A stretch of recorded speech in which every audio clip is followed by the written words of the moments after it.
Hola, buenas tardes a todas y a todos. Hoy tenemos con nosotros a Ana Mouliá López. Ana, muchísimas gracias por, bueno, sabemos que sé que estás un poco agobiada, ¿no?, con tanto trabajo, así que te agradezco el doble que estés aquí conmigo hoy para hablar sobre anorexia nerviosa. Ujú. Es un placer y nada, lo dicho, muchas gracias. Bueno, Ana tiene la diplomatura en nutrición humana y dietética, es licenciada en ciencias y la tecnología de los alimentos, es experta en patologías alimentarias, TCA y obesidad, es experta en alimentación, nutrición y cáncer, es miembro correspondiente de la Academia Española de Nutrición y Dietética y además es nutricionista en Adaner en Murcia y Centro CREA en Elche y tiene consulta privada, ¿no? Aparte de todo eso. Ujú. Pues Ana, hoy vamos a hablar contigo un poquito desde el punto de vista de una nutricionista, ¿vale? Dietista, qué es la anorexia nerviosa, hablar un poquito sobre la anorexia. Y bueno, la primera pregunta que te quería hacer es, ¿cuál es la labor exacta del dietista nutricionista ante esta enfermedad, ante la anorexia nerviosa? Vale, primero agradecerte, Andrea, la invitación. Eh, bueno, este tipo de entrevistas me parecen muy interesantes y bueno, en relación a la pregunta que me haces, me gustaría remarcar que el inicio de una consulta de nutrición con un paciente con anorexia o con una paciente con anorexia sería generar el vínculo. ¿Por qué hago referencia a esto? Porque al final nutrición es como el área más temido en este tipo de tratamiento, porque al final somos los que vamos a hablar de comida, vamos a adentrarnos de lleno, vamos a manejar el peso. Entonces es muy importante hacerle al paciente que confíe, que vamos a tratar los valores, vamos a controlar su peso para llegar a una estabilidad saludable y eso genera un ambiente de confianza. Una vez que hemos conseguido hacer esta entradilla, entonces ya vamos a hacer la evaluación nutricional, el estado nutricional. Vamos a hacer una entrevista dietético-nutricional donde a mí personalmente me gusta explorar tanto la alimentación de la paciente como la alimentación de los familiares o las personas con las que iba, ¿no? Incluso si me tengo que detener concretamente en cada uno de los familiares, lo hago porque eso genera mucho movimiento. Según cómo coma uno o coma el otro, pues así genera mucho movimiento, ¿no? Y bueno, vamos a analizar también valores de analítica por si tuviéramos que reforzar algún parámetro concreto, y vamos a analizar un registro alimentario de la paciente en las últimas 24 horas. Este registro nos da bastante información porque normalmente pues, nos van a decir que comen 2 o 3 veces al día, aunque traten de evitar el problema o no haya una conciencia de enfermedad clara, sí que nos va a dar muchísima información. En las posteriores consultas seguiremos pidiendo un registro escrito y fotográfico para poder evaluar las comidas en casa. Después vamos a tratar de pactar algún tipo de objetivo con la paciente, pues en relación, pues si no desayuna, intentar que desayune, algún objetivo que no sea de extrema dificultad, por lo que te decía el vínculo, para que no se rompa en la primera consulta. Para que no dejen de venir. Exacto.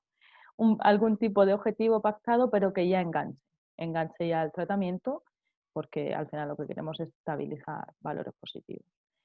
Luego tenemos una labor fundamental, que es hablar de alimentación clara, desmentir mitos, elaborar una educación nutricional tanto del paciente como de la familia, que esto nos suele llevar bastante tiempo. Y luego es un trabajo que yo siempre recomiendo que se haga en equipo. Es decir, es muy importante que haya una comunicación directa con el resto de profesionales que están trabajando con la paciente. En función del estado de ánimo de la paciente podremos apretar un poquito más o un poquito menos.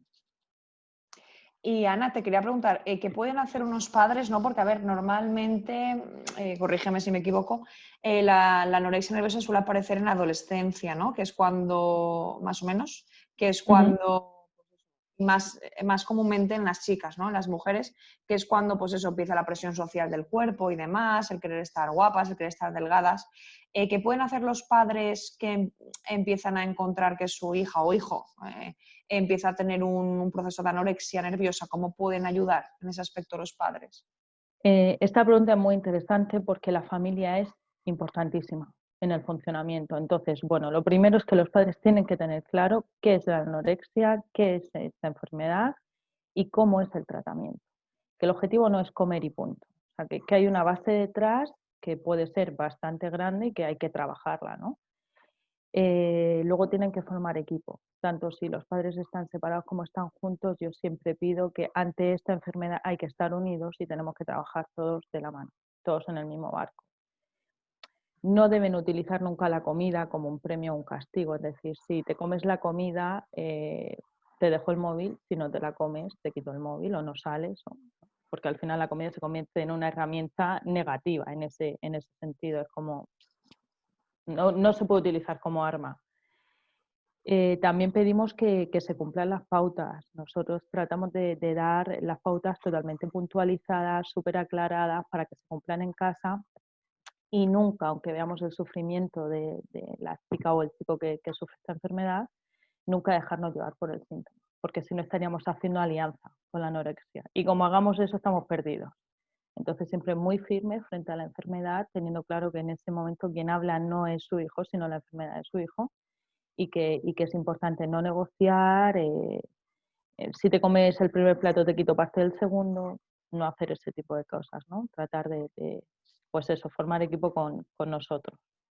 Y como ocurre, yo me atrevería a decir en psicología, en todos los trastornos que existen, es que la familia tenga conciencia de lo que tú has dicho, de la enfermedad, ¿no? Yo tengo pacientes que vienen por depresión y a lo mejor viven con su pareja y la pareja no se ha preocupado en saber realmente qué es una depresión y eso trae problemas porque no entienden que la persona con depresión no se quiere levantar de la cama, no entienden, lo ven más como vagueza o como pereza porque realmente no saben lo que es. Y yo supongo que la anorexia es súper importante saber que la Claro, familia sepa lo que es. claro, sí, porque muchas veces incluso los propios pacientes dicen, a mi padre no lo metas en el tratamiento. Pero ¿y por qué no? Si vives con él, ¿no? No lo va a entender. Él me ha dicho que coma y si no como, no me da la paga, por ejemplo, ¿no? Entonces, por eso es muy importante explicar qué es esta enfermedad, cuál es la evolución de esta enfermedad y qué necesitamos ante la enfermedad. Y Ana, te quería preguntar, el papel de los dietistas y nutricionistas a la hora de la prevención, como de un TCA, ya sea anorexia, bulimia o, bueno, en este caso, ceñirnos a la anorexia, ¿cuál es vuestro papel en la prevención? Pues importantísimo, porque muchas veces se precipita un trastorno de conducta alimentaria desde el inicio de una dieta, ¿no?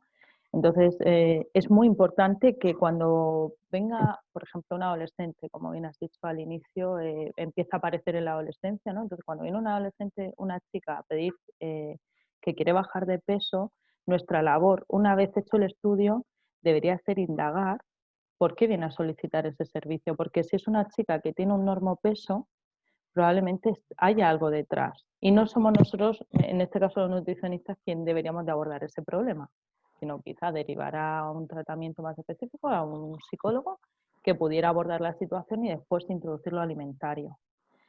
Eso como primero. Luego, segundo, por supuesto, si realmente hay que hacer un tratamiento para bajar el peso, porque la salud obviamente es importante, tenemos que trabajar mucho la educación nutricional, explicar mucho que los nutrientes son necesarios para nosotros, para el correcto funcionamiento del cuerpo, qué alimentos son no buenos o malos, sino mejores para un beneficio concreto, pero que en principio se puede comer de todo sin hacer restricción. No se puede hacer un menú con una restricción severa porque eso nos puede provocar luego que el paciente pudiera virar, ¿no? a una bulimia, un trastorno por atracón, ¿no?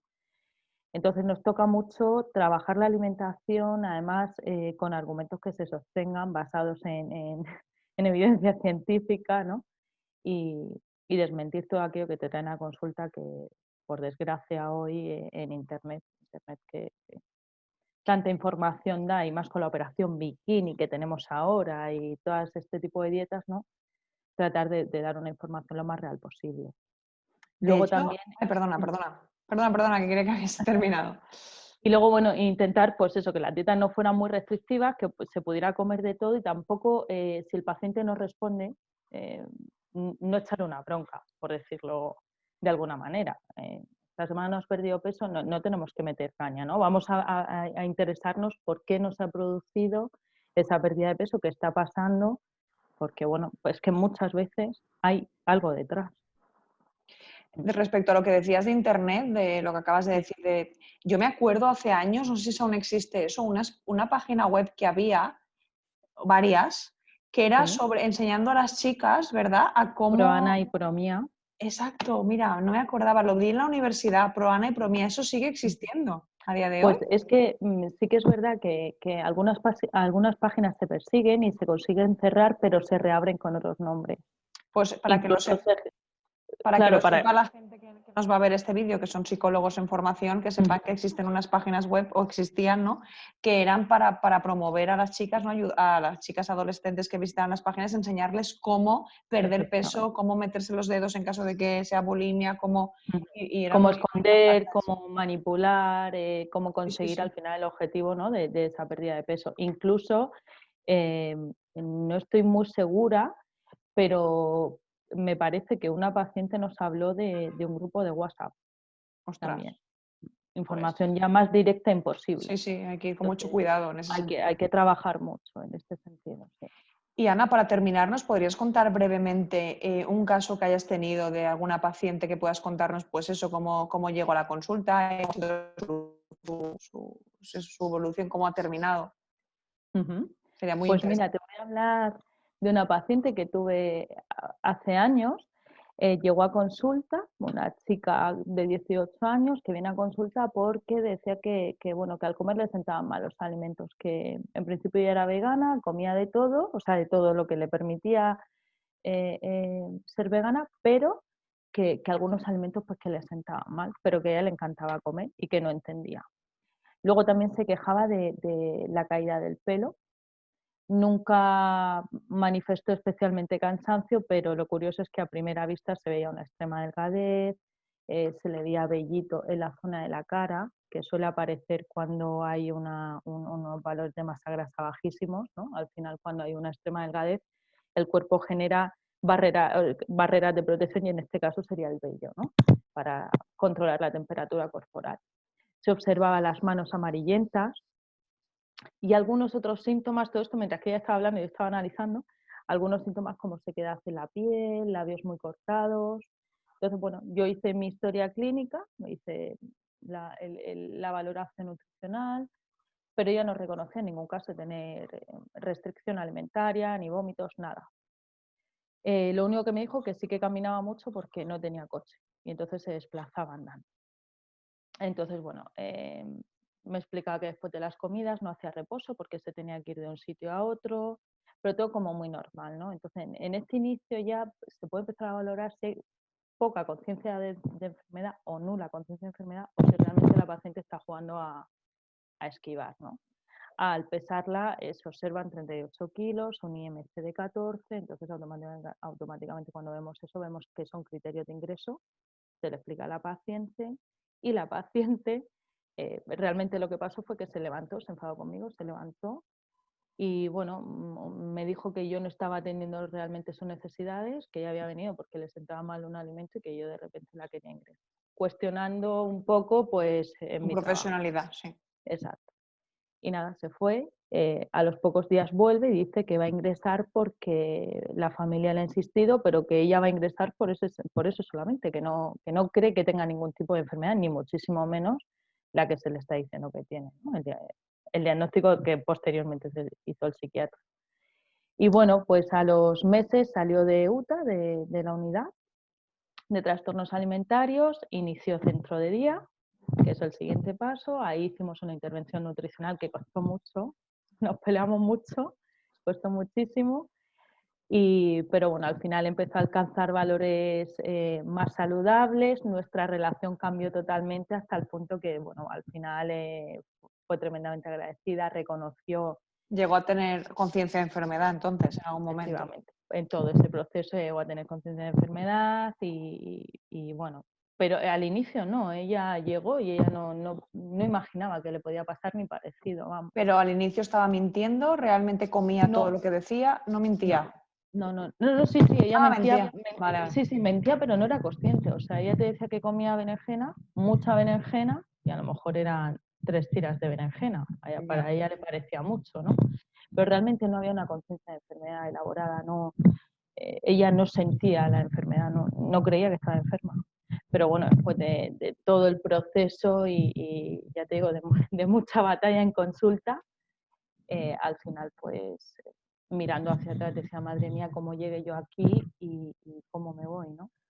A día de hoy está de alta, no ha vuelto a aparecer por consulta, sabemos que está bien y bueno, eso es una satisfacción para nosotros y algo muy bueno para la paciente. Pues sí. Pues Ana, muchísimas gracias una vez más por la entrevista, ha sido súper interesante, el caso me ha encantado. Y nada, recordaros quién es Ana. Bueno, está aquí. Ana tiene la diplomatura en Nutrición Humana y Dietética, es licenciada en Ciencias y Tecnología de los Alimentos, es experta en patologías alimentarias, TCA y obesidad, es experta en alimentación, nutrición y cáncer, es miembro correspondiente de la Academia Española de Nutrición y Dietética y además es nutricionista en el Centro de... Un placer, espero que podamos contar contigo para más entrevistas cuando te necesitemos. Y nada, gracias por estar con nosotros. Gracias a ti, Andrea. Hasta luego.